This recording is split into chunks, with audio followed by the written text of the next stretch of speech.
Finally हामी मामा भन्जाको भेट पनि भयो। भेटघाट भयो। क्याम्पसमा चाहिँ यस्तो अचम्मको कुरा देखियो आज होइन।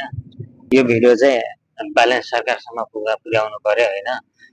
हेलो हेलो गाइस, दर्शक नमस्ते सबैजनालाई, सबैजना सन्चै हुनुहुन्छ होला।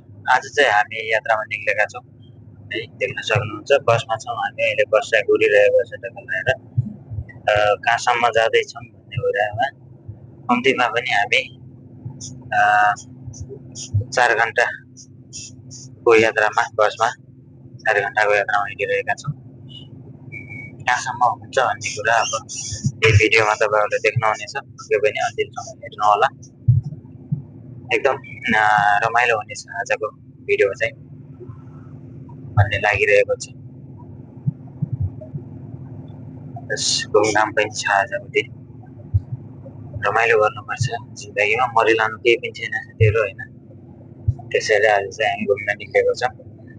अब 4 घन्टा बसको यात्रा गरेपछि फेरि उता गएर के यात्रा गर्नुपर्छ थाहा छैन, हेरौँ कहाँ कहाँ हुन्छ के हुन्छ हेर्दै गर्नु है त। यहाँ बसमा चाहिँ यस्तो अचम्मको कुरा देखियो आज होइन। अब के अचम्म भन्ने कुरा, हामी कम्तीमा पनि यहाँ हिँडेदेखि 4 घन्टाको यात्रा गर्नुपर्छ होइन। 4 घन्टा जानुपर्छ यो बसमा। मेन कुरा के हो भनेपछि मान्छे छैन क्या बसमा, पुरा खाली छ क्या होइन। हामी 3 जना मात्रै हो, मान्छे भनेको 3 जना मात्रै हो, तर पनि हिँडिया छ क्या। सिस्टम चाहिँ सही हो क्या होइन। आफ्नो टाइममा चाहिँ मान्छे होस् नहोस् आफ्नो टाइममा चाहिँ हिँडिहाल्ने कि गाडी, यो सिस्टम चाहिँ मलाई राम्रो लाग्यो यहाँको चाहिँ होइन। 2 घन्टा पुरा आउँथ्यो होला। अब नेपालतिर यही भएको भए यसरी मान्छे नहालेर त हिँड्ने थिएन नि त होइन। कति कुर्नु पर्थ्यो, अब पुगे ठाउँमा भनेको टाइममा पुगेन थिएन होइन।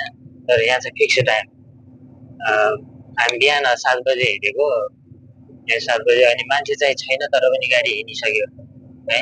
यही लगेर अब हामी 3 जनै हो पुग्ने 4 घन्टाको यात्रामा 3 जना लगेर जाँदाखेरि अब एउटाको भाडा 30 रिङ्गेट यहाँको भनेपछि होइन। 30 90 रिङ्गेट लगेर 90 रिङ्गेटले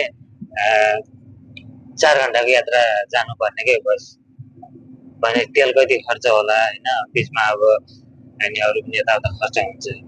तर यो चाहिँ सिस्टम चाहिँ एकदम सही हो कि। नेपालमा पनि यही सिस्टम भइदिएको भए चाहिँ कति राम्रो हुन्थ्यो होला होइन भन्ने लाग्छ कि। हामी पुग्नुपर्ने गन्तव्यमा एकदम टाइममा पुगिन्थ्यो नि, त्यही भएपछि त्यही हो। नेपालमा पनि अब यस्तै नियमहरू बसाल्नुपर्छ है त। यो भिडियो चाहिँ ब्यालेन्स सरकारसम्म पुर्याउनु पर्यो होइन। अनि यही सिस्टम चाहिँ ल्याउनु भन्नु पर्यो क्या ब्यालेन्स सरकारलाई, नत्र भएन। हामी अब कहिलेकाहीँ कहीँ जानुपर्छ, इमर्जेन्सी हुन्छ होइन, छिटो टाइममा पुग्नु पर्ने हुन्छ, अनि त्यतिखेर चाहिँ मान्छे भएन भने पुऱ्याइदिन्छ, भनेको टाइममा पुग्दैन, काम हुँदैन। त्यही भएर यो सिस्टम चाहिँ ल्याउनुपर्छ है, सबैजना मिलेर ल्याउनुपर्छ, हामीले नै ल्याउनुपर्छ अब है त गाइजहरू। हामीले चाहिँ अहिले 2 घन्टाको यात्रा पनि पार गरिसक्यो होइन। अझै 2 घन्टाको यात्रा छ हामी पुग्नुपर्ने। त्यसपछि चाहिँ यात्रा चाहिँ अझै धेरै छ, तर बसको यात्रा चाहिँ अझै 2 घन्टाको छ। हेर्दै जानु कस्तो हुन्छ आजको यात्रा है त। हामी चाहिँ अब आफ्नो गन्तव्यमा लगभग आइपुग्न लागेको छौँ।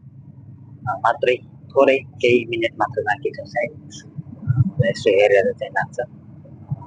म तपाईँहरूलाई एकैछिन बाहिरको दृश्य देखाउँछु, हेर्नु त कस्तो छ। एकदम पनि बाहिरको दृश्य देख्न सक्नुहुन्छ, एकदम राम्रो छ है। घामहरू लागिरहेको छ, ठुला ठुला बिल्डिङ, अनि ठुला बिल्डिङहरूको बिचमा एक्लोपन परदेशको ठाउँमा यस्तै हो साथीहरू। हामी चाहिँ हाम्रो गन्तव्यमा लगभग पुग्न लागेको छौँ है। हेर्दै जानु भिडियोमा। फाइनली साथीहरू हामी चाहिँ आइपुग्यौँ है बस स्ट्यान्ड। अब यहाँबाट चाहिँ हामी कतातिर जाँदै हुन्छ भन्ने कुरा थाहा छैन, एकछिनमा देख्नुहुन्छ तपाईँहरू चाहिँ। अब म चाहिँ कसैलाई भेट्दैछु है, कस्तो हुन्छ त। फाइनली हामी मामा भन्जाको भेट पनि भयो। भेटघाट भयो है त हाम्रो, धेरै वर्षपछि भनौँ न होइन, 3 वर्षपछि अनि भेटघाट भएको छ। अब चाहिँ आज चाहिँ टक्क लगाएर घुम्ने हो, घुमफिर त गर्ने हो, घुमफिर गर्नुपर्छ। आज हाम्रो अब मलेसियामा बसाइ यस्तै हो होइन, त्यही भएर टाढा नजिक भएको कारणले हामीहरू धेरै वर्ष 3-4 वर्षपछि भेटघाट भयो है त आज फाइनली। अब हामीहरू टक्क लाएर घुमघाम गर्छौँ है त आज अब एकदम मजा हुन्छ आज चाहिँ अब लाग्यौँ हामी चाहिँ है, हेर्दै गर्नु होला अब कता कता हुन्छ घुमाइ।